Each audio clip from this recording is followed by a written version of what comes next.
The painters are coming very soon.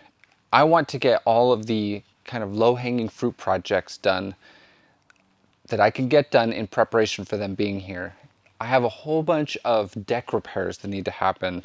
These are small holes all over the place that need to get fixed, primed, and ready for fairing so that the painters can come in and do all their fairing projects without having to do all these other little projects that I can do myself. And so that's what I'm working on this week, is getting the deck basically totally sealed up and ready for the professionals to come in.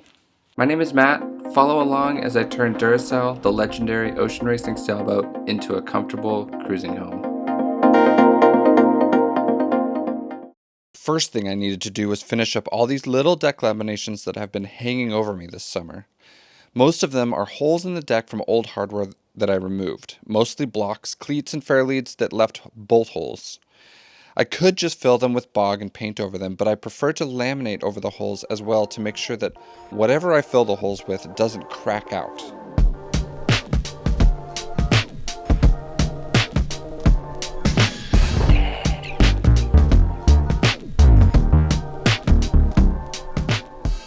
Here I am laminating over some of these holes. I used different weights of glass depending on how deep the recess is into the deck. I'd like to fill up the area with glass as much as possible, if not making it a little high, so if it's a little shallow repair, I'll just use 6-ounce cloth. But if it's deeper, like this one here, I'm using a 1708 double bias and matte to fill up the hole, requiring less fairing in the end.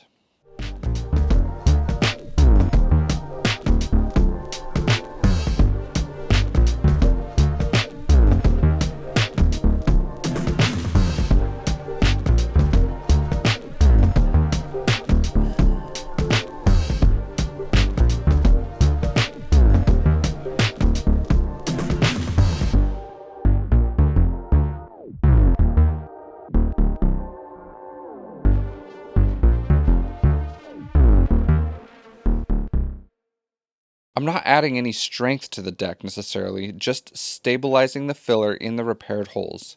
The filler is quite brittle and tends to crack if it's not held together with the glass on top. And there were a bunch of areas like this all over the deck. These were where the tracks that the old sliding hatch ran on that were bolted to the deck. There was actually some bad balsa core that I repaired around these, and the holes that were left over needed to be glassed over.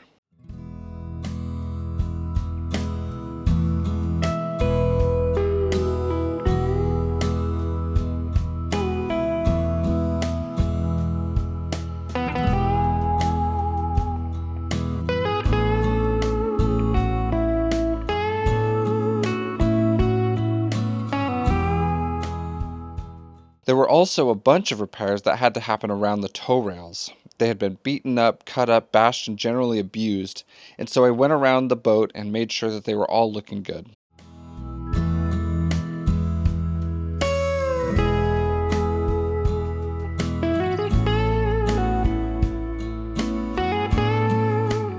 This circular spot on the left was where an old winch used to be bolted to the deck.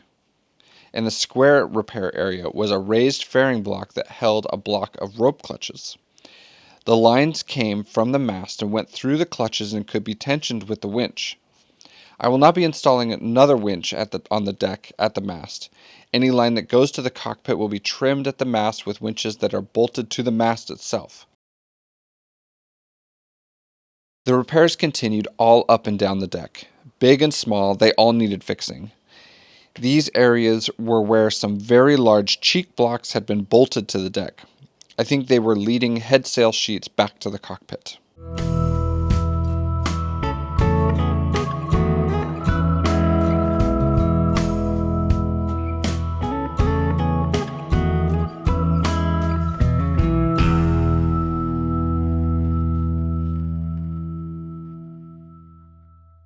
Today, my mom is here and we're going to sand all the spots that have been laminated over and get them ready for the Hull Guard Extra, which is the tie coat, so that we can put fairing on it later. But today the goal is get everything sanded, all the little spots, and maybe get the primer on at the end of the day.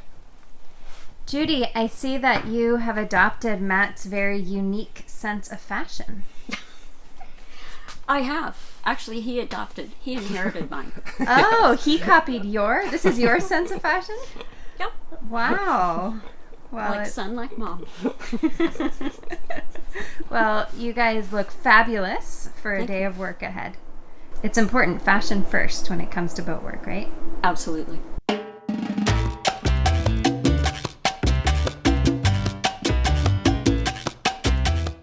Now you may be asking yourself, why are they sanding? Isn't that what they're paying these folks to come and do?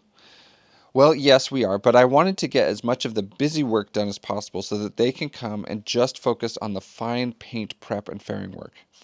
Stuff like deck repairs are very easy for me to get done so that all they need to do is make the boat pretty.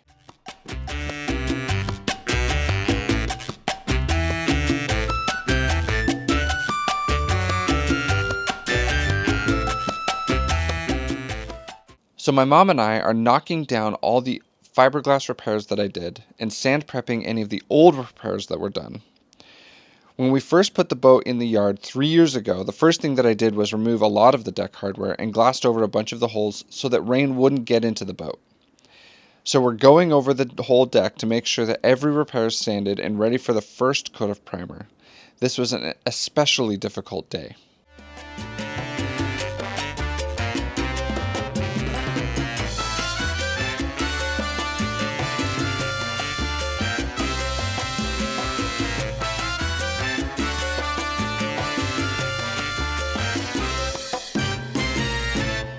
Yesterday I sanded all day. It was really good. And so today I'm really excited because I'm going to do a whole bunch of sanding.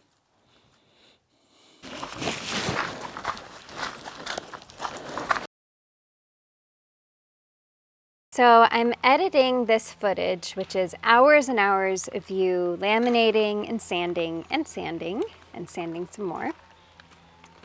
Do you ever question this project on days like this?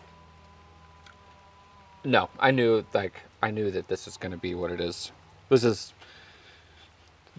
difficult for sure, but I knew going into it that there was going to be a lot of this. Well, from my perspective, you don't seem that bogged down. You still have the Duracell twinkle in your eyes. Well, I mean, I definitely drag my feet going out the door when I'm on my way out to sand. So how do you get through these more tedious parts of the project? How do you get through the long days of sanding? A good book is important. I know viewers are going to be wondering what you're reading. Right now I'm reading the Expanse series. Cool. Do you ever listen to music? Not too often. Mostly books and podcasts. What's your favorite podcast? You hate these questions. You hate it. I don't know why. I wish viewers that personal. It is very personal. I wish viewers that you could see the looks he's giving me right now. Come on, honey. What's your favorite podcast? I listen to sports podcasts. I listen to dumb sports podcasts. Don't you listen to Comedy Bang Bang a lot? I listen to comedy podcasts. Yes, listen to silly ones. Yeah. Silly podcasts and sports podcasts. Okay. Nothing that I have to think too much about, because I like to listen to stuff that I don't have to listen super hard to. Otherwise, I would never absorb whatever I'm listening to. Yeah, that makes sense. Well, thanks for answering my pesky questions. Mm-hmm. You are now released. Thank you. I've been sanding for 2 days, and I'm really excited that today I get to sand.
I feel really good about our decision to hire a crew to get the boat ready for painting. Yeah, me too. And we should be very clear that they are not doing the actual painting. They do painting, but we're hiring them to prep the boat for painting. So they're sanding and getting it ready for primer. And the goal is to get the boat into primer by the time it gets too cold outside to apply anything else. And so then going forward, the boat will be in primer until we decide to paint it in a year or two. Right. Well, I'm excited. They're arriving tomorrow morning, right? Tomorrow afternoon, yes. Yeah, I'm very, very excited. And we're definitely going to stretch for this, but it'll be worth it. Stretch financially for it. Yeah. Yeah. But yeah, we're excited.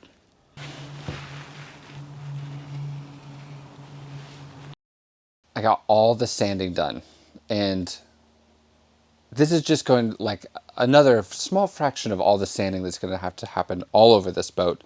But it feels really good to be in this position to get to finally stop the deck repair and start the like beautification, making the boat pretty part of the project, at least the exterior part of the boat. The next step is to get spot primer on all the little spots that I've repaired, and I'm using the Hull Guard Extra, which I've talked about many times, which is the tie coat. It's the stuff that it's an epoxy primer that makes sure that the fairing will stick really good to the substrate, which is the boat.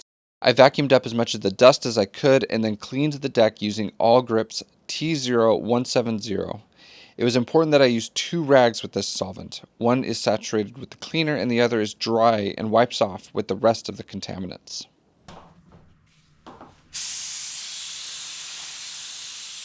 This first round of spot priming that I'm doing is for the fairing. It is to make sure that all the fairing will stick really well to the boat. And this is the easy, low-hanging fruit kind of project that I can tackle so that the paint prep experts can come in and don't have to worry about these more mundane tasks that I'm perfectly capable of doing.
Kim, Cindy, and dog Chloe, they are from California, but they've recently moved up near here. Kim was a machinist, and he would build stainless steel metal parts for all kinds of sailboats, including some very big famous racing boats. So I'm looking forward to meeting Kim and maybe working with them on some metal parts for the boat.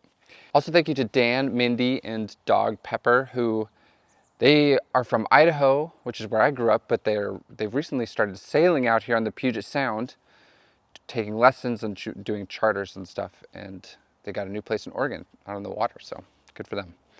Also, thank you to Steven in Texas. Steven is ready to retire and buy himself a cruising boat. He's thinking about a Hans Christian or a Baba, Cape George Cutter.